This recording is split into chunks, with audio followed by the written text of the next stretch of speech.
Je ne suis pas une chèvre, on ne me vend pas. C'est quand une fille est toute contente de dire qu'elle a un garçon manqué. Non, moi je suis une fille et une femme réussie. On avait une obligation en fait, de réussite, on s'attendait à plus de choses de nous. J'étais donc avant-centre.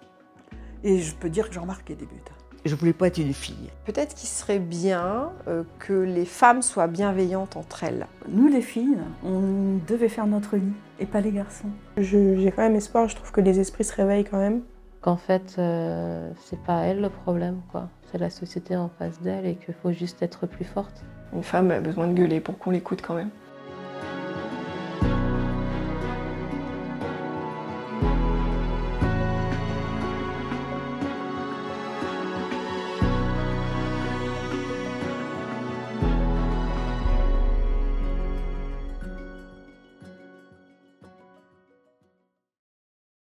Est-ce qu'il y a des choses qui ont pu être difficiles durant votre adolescence en tant que jeune fille? Ça peut être par rapport au corps, ça peut être... Mais voilà, je sais, je suis bête. Mais comment ça m'est pas venu à l'esprit, ça? Cette histoire de poitrine, justement. Mon Dieu, mais qu'est-ce que j'ai pris cher. Mais j'ai vraiment ce délire d'hypersexualisation qui, je trouve, était... c'est abusé, quoi. J'ai l'impression. Et ça, c'est évidemment oui, parce que j'étais une femme. En fait, tout était bon pour me coincer dans les couloirs du collège pour aller me tripoter. Ça, c'était vraiment un truc... Alors, je sais bien hein, que c'est une question d'hormones, j'imagine, quoi, mais c'était insupportable, quoi. Et le nombre de fois où je me suis justement fâchée et où j'ai réagi physiquement face à des choses comme ça, ouais, ça, vraiment, ça a été compliqué à vivre et à assumer. Il y a ce fantasme chez l'homme hétérosexuel de la femme lesbienne. Il y a toujours eu ce fantasme de la femme lesbienne qui est quand même très bizarre de désirer quelqu'un qui ne te désire pas. On est un peu culture du viol, quand même. Et du coup, je trouve que c'est plus facile, entre guillemets, parce qu'on sera quand même plus accepté que des hommes gays, qui vont souffrir de... Enfin, on va nous accepter parce que c'est bandant. Parce que c'est sexy, parce que c'est... Mais du coup, c'est quand même super triste, parce que ça veut dire qu'on peut pas... on n'est pas normal, enfin, on peut pas juste être amis, on peut pas... Non. Et en plus, mes seins, je les détestais déjà parce qu'ils m'empêchaient d'être la danseuse que j'avais envie d'être.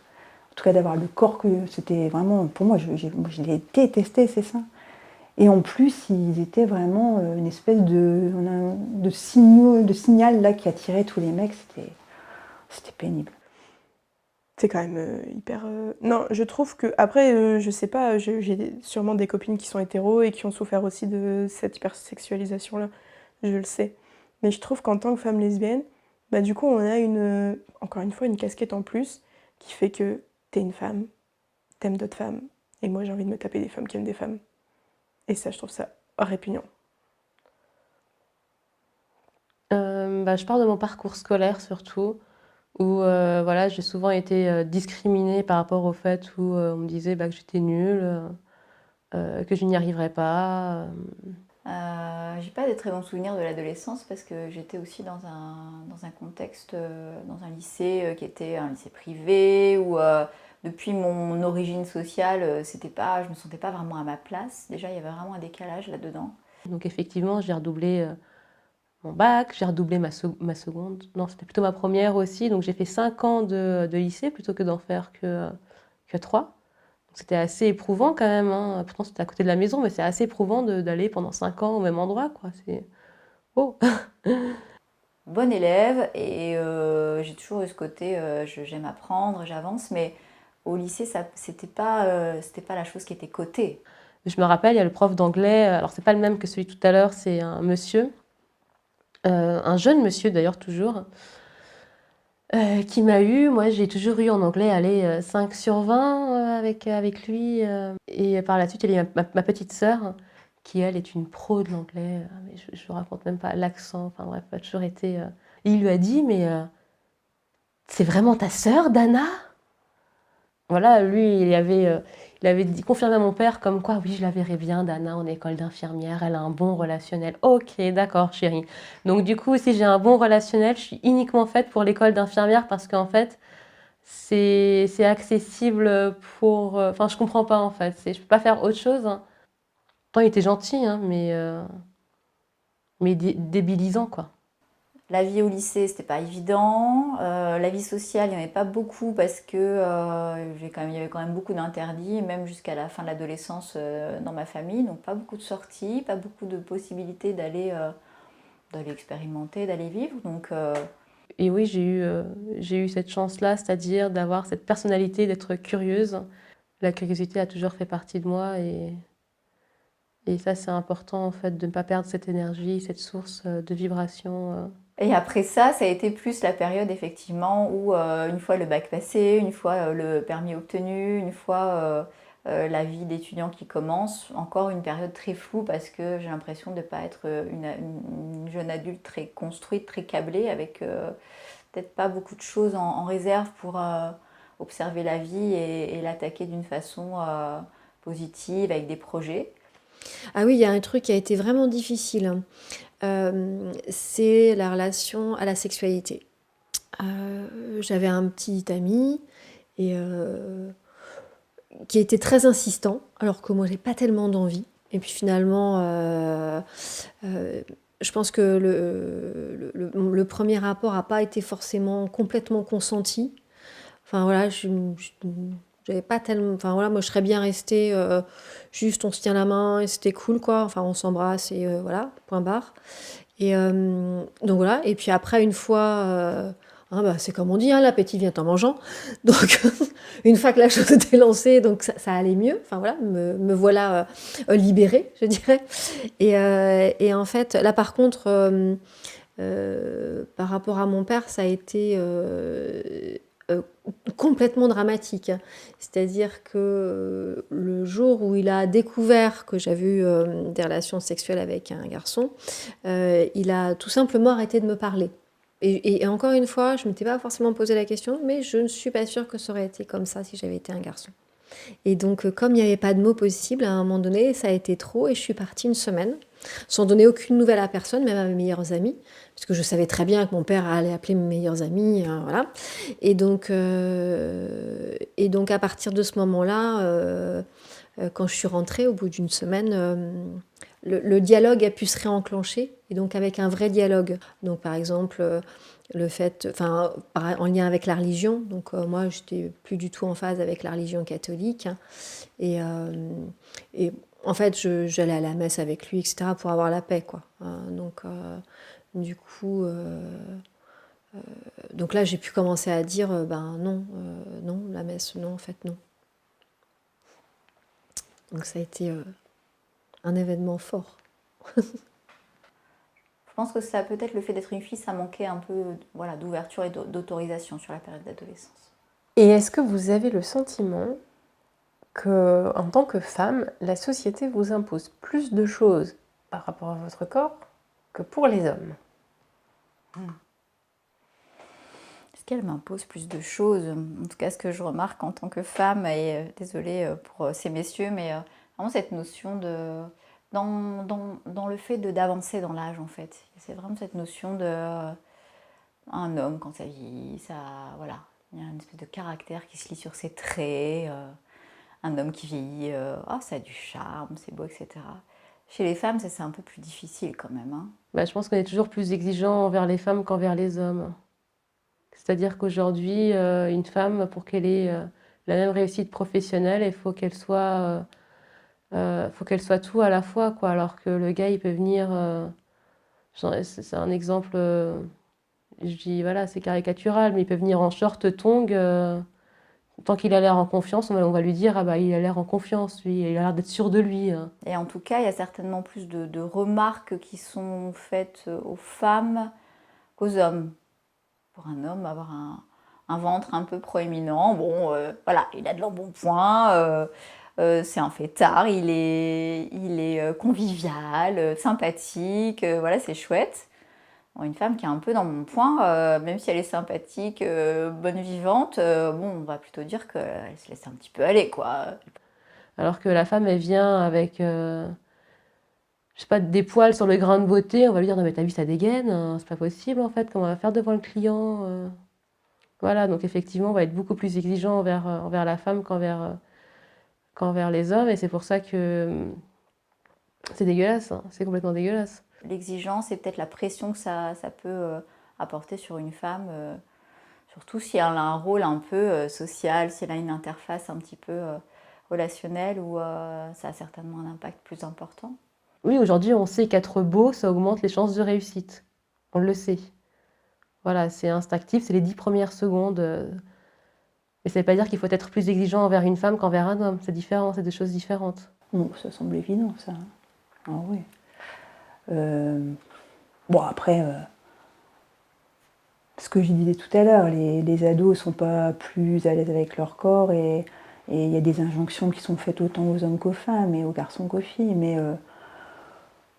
bon, cette question-là, la question de la contraception, qui est quand même encore particulièrement portée par les femmes. Je suis pas sûre, en fait.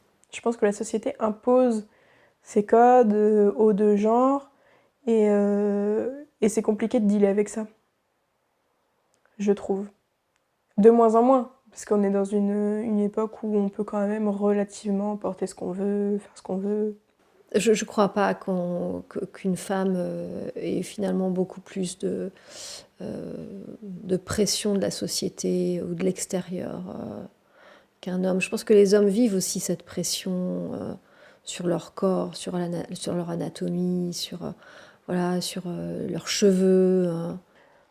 Mais non, je pense que ça doit être quand même plus compliqué pour une femme que pour un homme, mais il y a quand même autant de... Et que la mode pour les femmes d'ailleurs est beaucoup plus riche que pour un homme. Enfin, moi, je discute beaucoup avec des hommes qui me disent, mais alors la mode pour les hommes...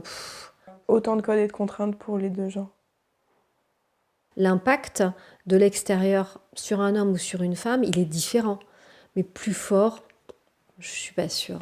Comment vous imaginez votre avenir? Qu'est-ce que vous aimeriez faire? Partir loin, voyager. Ça, c'est ce que j'aimerais faire. Et comment j'imagine mon avenir? Pas complètement comme ça, en fait. Comment j'imagine mon avenir? Je l'imagine pas. Pardon, hein, mais non, je l'imagine pas. Je sais pas de quoi il sera fait. Je fais un peu beaucoup au jour le jour. J'ai effectivement beaucoup plus de liberté, moins de contraintes, pas besoin d'être là. Voilà, donc ça peut ouvrir plein de choses. Comment j'imagine mon avenir? Non, j'arrive pas à l'imaginer. En tout cas, je sais ce que je veux pas. Je veux pas me marier, je veux pas d'enfants, je veux pas petite maison en campagne, je veux pas de Renault Espace, je veux pas de chien. Le fait d'être célibataire aujourd'hui crée quand même quelque part une forme d'angoisse pour moi, de dire tiens, être seule, c'est pas si facile. Et en même temps, ce que ça me permet, et ça, ce que je le regarde beaucoup aussi, c'est beaucoup de sérénité. C'est beaucoup de sérénité et d'ouvrir à plein d'autres choses, quoi, d'amis, de famille. Mais comment je l'imagine? Non, franchement, je sais pas, et j'ai pas trop envie de me poser la question. Je sais que de toute façon, ça changera. Les plans vont changer dans tous les cas.